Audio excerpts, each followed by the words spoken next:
Hey Reddit, grab some popcorn, because this is one of those family drama stories where you'll probably end up yelling at the screen asking how some people can be this entitled. I am a 28-year-old woman named Melissa, and if you have ever been the so-called responsible kid in your family, you will probably understand exactly where this is going. I grew up with one younger brother, Jason, who is now 25. On paper, we had what people like to call a typical American family. We lived in a middle-class house in Ohio, with a mom, a dad, two kids, a dog, and a backyard where we played as children. But underneath that shiny picture, it was not nearly as typical as it looked. From as far back as I can remember, my parents babied Jason while I was the one expected to carry the role of the mature one. I was the kid who got straight A's, who signed up for after-school jobs to save money, who learned how to budget, and even helped pay the electric bill one year when my dad got laid off. Jason was the kid who quit the basketball team because he thought the coach was too mean, who signed up for community college and dropped out after one semester because it was too much pressure, who constantly had his hand out for gas money but somehow never had trouble showing up in brand new sneakers. Whenever I asked my parents why he was allowed to coast while I had to grind, they always fed me the same lines. They told me I was responsible, independent, such a blessing. They told me Jason just needed a little extra help.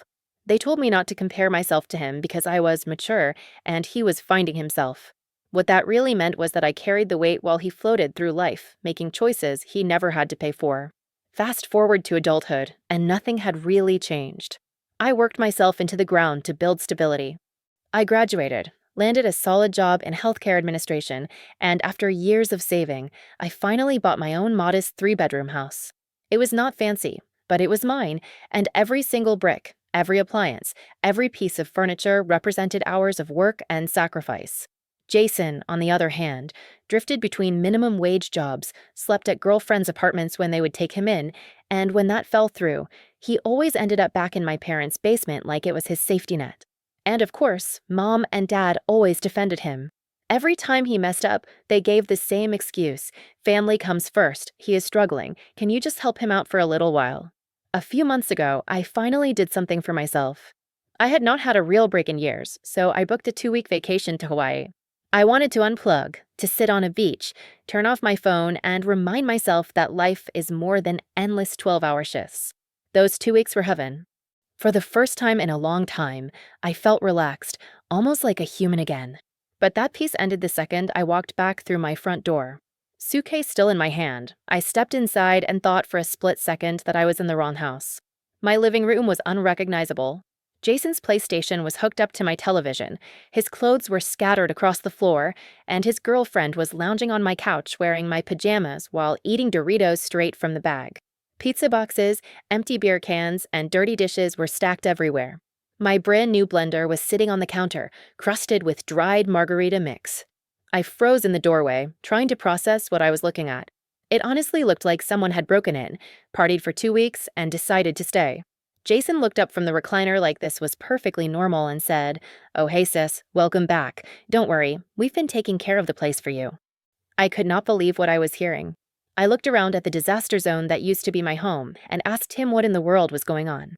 He shrugged like it was no big deal and said that rent at his old apartment got too high, so since I had extra space, he and his girlfriend figured they would just move in for a while.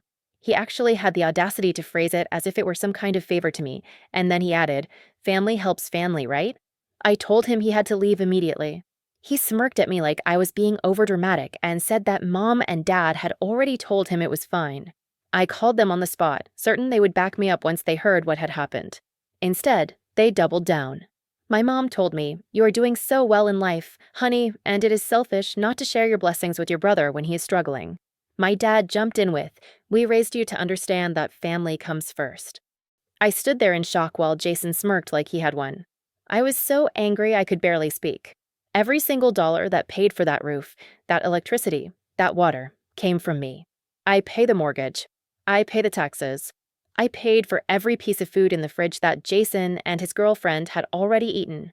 He had not even asked before moving in. He just helped himself, like I was running some kind of charity for freeloaders. My parents actually expected me to roll over and let him take advantage of me because they had spent his entire life cushioning him from reality. So I told him, as calm as I could manage, that if he did not pack up within the hour, I would be calling the police. He laughed in my face and said I would not dare. Spoiler alert, I dared. The police showed up, looked at the situation, and confirmed that Jason had no legal right to be there. They told him he needed to leave immediately. His girlfriend bolted first, stuffing her things into a trash bag. Jason sulked, whined about how I was ruining his life, and dragged his belongings out with the same dramatics he had always used to guilt people into giving in. But this time, it did not work. By the end of the night, they were gone. Of course, my phone started blowing up almost immediately. My mom called to tell me I had traumatized him, that he was devastated, that I could have handled it differently. I told her that he traumatized my fridge by eating $200 worth of groceries, so I guess we were even. She did not appreciate the sarcasm. My dad chimed in with more guilt, saying this would scar my relationship with my brother forever. Honestly, I was past caring. Kicking Jason out of my house was not the end of the story. It was only the first domino to fall because my family did not take it well. And the truth is, I realized that the moment I set that boundary, I had opened a floodgate of drama that was about to crash down around me. That was the beginning. So Jason landed back at my parents' house like a stray cat they could not stop feeding. I honestly thought that after the disaster in my house, this would finally be their wake-up call. I imagined that my mom and dad would see him for what he was, an adult who had no intention of standing on his own 2 feet. But of course, I was wrong. Within 7 days, Jason managed to max out their credit card. And not by doing anything even remotely responsible like paying off bills or buying groceries. No, he blew through it one meal at a time. It was like he was running his own personal food court out of their living room. Every day it was something new. Chick-fil-A in the morning, because apparently scrambled eggs were too advanced a skill for him. Chipotle for lunch, usually 2 entrees because the portions aren't big enough. Olive Garden for dinner, complete with breadsticks and dessert because according to Jason, if you don't get dessert, it's just a waste of delivery fees. And as if 3 full meals of delivery a day was not enough, he ordered late-night Taco Bell at 1 in the morning like it was his God-given right to turn the house into a fast food graveyard. Wrappers, bags, and cups piled up in the kitchen while he lounged on the couch scrolling through his phone like he was a king surveying his kingdom. By the time the bill came in, my mom was in tears. She called me sobbing, telling me she did not know what to do because the total was just under $1,200. 1 week, $1,200. She sounded like her whole world was collapsing. And I had to physically bite my tongue to stop myself from saying, "Congratulations, you have just experienced the Jason Premium Package." She kept repeating the same thing over and over, that Jason told her he thought the card was for emergencies. I could not stop myself from replying, unless Jason is dying from a lack of breadsticks, Olive Garden is not an emergency. She did not laugh, but I did. Then came the kicker. She asked if I could help out with the payment this one time since I am the one doing so well financially. I reminded her, very sweetly, that she was the one who always preached family comes first. Right now her family member Jason was coming first, second, and third on her visa bill, so she could take it up with him. Shockingly, she did not like that answer. Meanwhile, Jason's response was a masterpiece of entitlement. According to him, it was not his fault that Uber Eats made it so easy. He even claimed he was supporting the economy. Supporting the economy? At this rate, he was single-handedly funding the retirement plan of the Taco Bell night shift crew. And, of course, he turned it back on my parents, saying they were not clear about what the credit card was supposed to be used for. He had the nerve to frame himself as the victim, like the real problem was their lack of communication skills, and not the fact that he was eating fettuccine Alfredo on their dime every single night. The worst part? My parents still twisted themselves into knots trying to excuse him. My dad mumbled something about Jason just needing time to adjust. Adjust to what? Adjust to being a 25-year-old man-child who thought delivery apps were a personality trait? Meanwhile, my mom kept wringing her hands, trying to balance her desire to protect him with the reality of the debt he was racking up. By the end of that week, my phone was ringing daily with updates on how stressful it was having Jason back in their house. Every call was the same. She was drained, he was messy, and the fights were constant. And all I could think every time I hung up was, "Welcome to my world." I had him in my house for 3 days before I called the cops. "You have had him for 3 weeks and you are still arguing about pizza charges." So Jason landed himself in career trouble again, this time, getting fired from yet another minimum wage gig. I should have seen it coming, because at this point, it had become a pattern. According to Jason, the firing was entirely due to attitude issues. Translation: He had cussed out his manager for asking him to actually do his job, slammed the door on the way out, and stomped into the parking lot as if he were starring in some indie film about misunderstood geniuses who the world was simply not ready for. My parents, of course, immediately went into full panic mode. They called me like I was some sort of United Nations for Jason diplomacy, saying I needed to talk to him because he listens to me more than them. Talk about delusions of grandeur. First off, I am not a life coach. Second, I have been telling them for years that he is allergic to responsibility, incapable of basic adulting, and somehow believes effort is optional for everyone but him. But now, in their minds, it had become my personal duty to rehabilitate him while they stayed firmly on the sidelines, wringing their hands and chanting, family first, as if repeating it enough would somehow conjure a responsible adult from thin air. I picked up the phone, bracing myself for the infamous heart-to-heart with Jason. Of course, his version of a serious conversation was sitting on the couch, earbuds firmly in place, scrolling TikTok with the intensity of someone doing real, meaningful research and rolling his eyes when I started talking. He declared, in his signature dramatic tone, that I was yelling at him and he was just misunderstood. Misunderstood. This from the guy who literally had a broom handed to him and immediately escalated to cursing and theatrics. How much more misunderstood can you get than refusing to sweep a floor without turning it into a personal tragedy? I told my parents exactly what I thought, laying it all out like a briefing on Jason's life failings. I am not his babysitter. I am not his career coach. I pay my own bills. I work 70 hours a week, and I am not going to stand on the phone lecturing a grown man about how to flip burgers or make a sandwich without throwing a tantrum. There was silence on the other end, followed by sputtering, broken attempts at reasoning about him being their son. Yes, we have established that he is their son. And yes, he is still a fully grown adult with zero skills, zero accountability, and zero comprehension that the world does not revolve around him. Meanwhile, Jason had already started spinning his own narrative of victimhood. He insisted it was my fault he got fired, claiming that if I had believed in his genius, the manager would have seen his brilliance instead of asking him to do literally the job description he signed up for. Genius. I had to remind him in my head that genius does not include yelling profanities at strangers for performing the most basic tasks a job requires. His entire career strategy could be summarized as enthusiasm minus effort equals entitlement. By the end of the day, my parents were calling again, crying, and declaring this the hardest time they had ever faced as parents.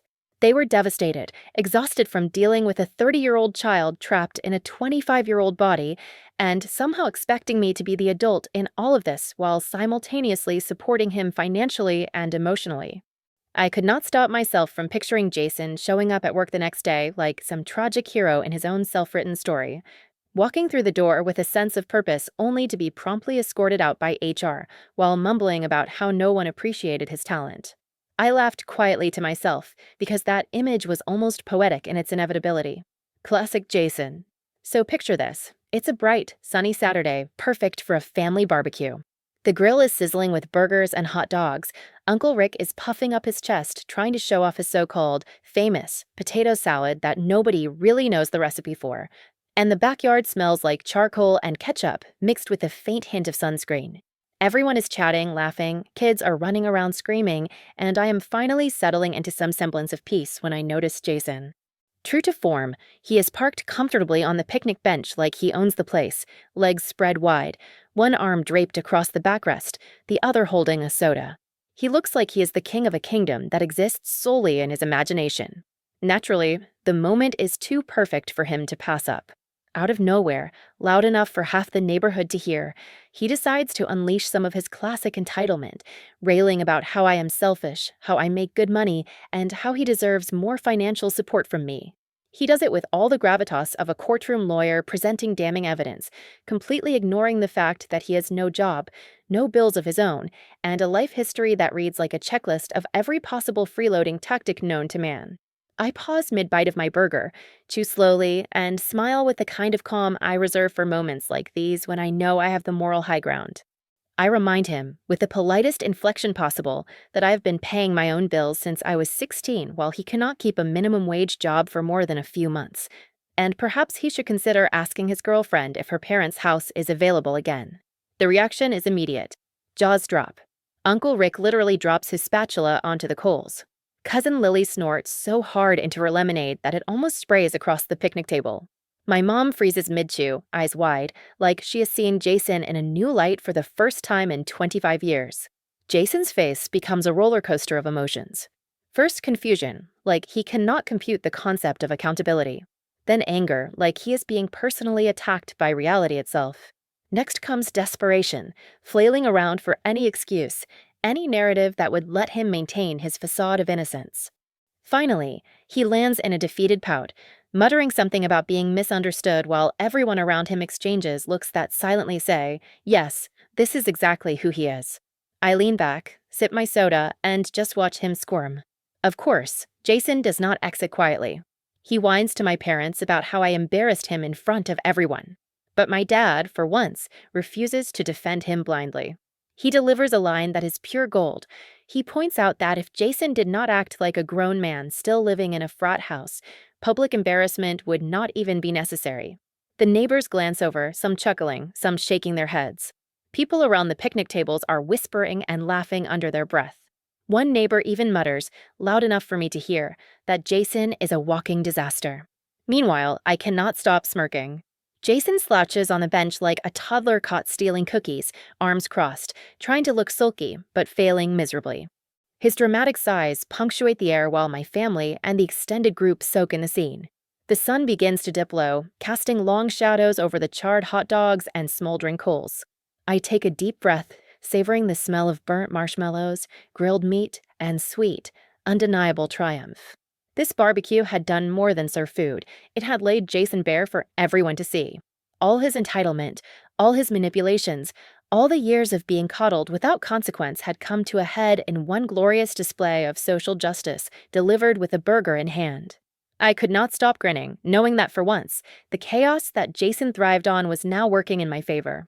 The barbecue had exposed Jason for exactly what he was, and I was loving every second of the chaos, which brings us to. So, a couple of weeks after the barbecue, my parents decided to hit me with the classic guilt trip about future kids. You know the type. Emotional, manipulative, completely over the top, like they were auditioning for a daytime soap opera. It was a quiet Sunday afternoon, the kind of day where the world slows down and you feel like you can actually breathe for a few hours. I was sprawled on my couch, iced coffee in hand, scrolling through TikTok, blissfully ignoring the outside world, when my phone rang. It was my mom. The moment she started talking, I knew exactly where this was going. She launched into the future kids' routine, painting a picture of a life where Jason was some indispensable pillar of guidance for my eventual children. I had to pause mid-scroll and take a deep breath because I could already feel my laughter bubbling under the surface. This is the same Jason who considers laundry a full-contact sport, who once somehow microwaved a frozen pizza and managed to burn a hole in the counter, who lives life by the simple rules of whining, blaming everyone else, and freeloading with flair. He was supposed to be a role model? I nearly choked on my iced coffee. I took a beat, sipped my drink, and replied as sweetly as I could muster. I reminded my mom that if I ever had kids, the last thing I would want is Uncle Jason teaching them that whining, blaming, and freeloading are valid life strategies. There was a pause on the line, that pregnant kind of pause where you can literally hear someone trying to craft a comeback, but failing miserably. I could almost see my mom pinching the bridge of her nose in frustration. My dad piped in with a feeble attempt, suggesting they just wanted him around to guide the kids. At that point, I lost it and laughed so hard I nearly spilled the rest of my iced coffee across my lap. I let them know that guide is not the right word when it comes to Jason. The only guidance he is qualified to give is a crash course in financial ruin in under a week, or how to get fired from a minimum wage job without even trying. Every syllable hit with the kind of precision that left them momentarily speechless. I could almost hear the mental gears turning as my mom recalculated every single defense she had ever mounted for him. Dad tried the classic, he's family, fallback line, but at this point, it had all the weight of a paper airplane in a hurricane. I hung up feeling that rare, almost decadent sense of victory, the kind you only get when you've delivered a truth bomb so precise, so unarguable, that the other side has no option but to stare at you silently, accepting defeat. I leaned back on the couch, iced coffee in hand, savoring the quiet. For once, I was not the one bending, giving, or excusing. For once, I was fully, undeniably right. Meanwhile, Jason was completely oblivious. He was probably sprawled on my parents' couch, feet on the coffee table, phone in hand, FaceTiming some friend and whining about how unfair his life is, recounting tales of imagined injustices, and convincing anyone who would listen that the universe has been conspiring against him since birth. He had no idea that I had just scored one of the few mic drop moments of my life over the people who had been enabling him for decades. He remained blissfully unaware that I had essentially rewritten the narrative of family responsibility without ever leaving my living room. The quiet victory of that Sunday lingered in my mind for days. I could still picture my parents, frozen on the phone, trying to justify decades of coddling while my words echoed in their heads. I could still imagine Jason, clueless and comfortable in his self-created world of entitlement, completely unbothered, while I silently celebrated the fact that for once, I had drawn a line that was impossible to ignore. The most recent development in the Jason saga? He somehow managed to burn bridges at my parents' house too. I am not exaggerating.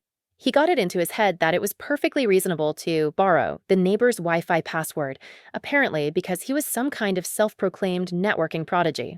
Naturally, this genius move did not end well. He ended up locking the neighbor's router completely, rendering their entire home Wi-Fi-less for days. The neighbor, retired Army vet with zero patience for freeloaders or nonsense, went full-on military mode and threatened legal action. My dad actually looked at my mom, sighed, and muttered a quiet but loaded statement that sounded an awful lot like, "Melissa was right to kick him out." I could practically hear the confetti pop in my brain as I imagined my internal victory dance. Meanwhile, Jason had to relocate, landing on someone else's couch, a friend whose boundaries were apparently even weaker than the rest of the world combined. Rumors trickled back to me that he was already attempting to impart his lifetime of freeloading wisdom to this friend, giving seminars on how to maximize snack consumption without ever paying. And knowing Jason, this was entirely plausible. It was the perfect storm of entitlement and laziness, now roaming free somewhere beyond the reach of my own sanity. The best part of all this was that my parents had finally stopped pressuring me to let him back in. I like to imagine it was a mix of fear, exhaustion, and the dawning realization that family first does not mean enabler for life. Years of arguing, pleading, and defending boundaries had finally paid off, not for Jason, but for me. I could breathe. I could think. I could exist in a space free from someone treating my home like a frat house. So here I am now, in the quiet sanctuary of my house, sipping wine from a glass that had previously held Jason's Mountain Dew. The fridge is stocked, the countertops are free of sticky Dorito residue, and the couch is completely mine. For the first time in weeks, I can hear myself think, uninterrupted by the soundtrack of crumpling snack bags, constant complaints, or his self-pitying narration about the unfairness of life. Bliss. Absolute, glorious, unadulterated bliss. Mom still mutters family comes first under her breath during her occasional calls, like a mantra she cannot quite shake. Dad sighs in that exasperated, defeated way that communicates, "We tried everything and still lost." But through all this chaos, I've learned something critical. Family may come first, but self-respect has to come before family. You cannot allow someone else's entitlement, laziness, or complete disregard for boundaries to trample over your life just because they share your last name. Standing firm, asserting your limits, and protecting your personal space is not cruelty. It is survival, and it is necessary. So that is my story, Reddit. If you have ever had a sibling or a family member who acts like rules, respect, and basic adulting do not apply to them, I feel your pain. And if you have ever had to stand your ground, know this. Sometimes the cops, a little sarcasm, and a firm backbone are exactly what it takes to reclaim your life. Stay strong, protect your snacks, lock your Wi-Fi, and remember, peace and quiet in your own home is priceless.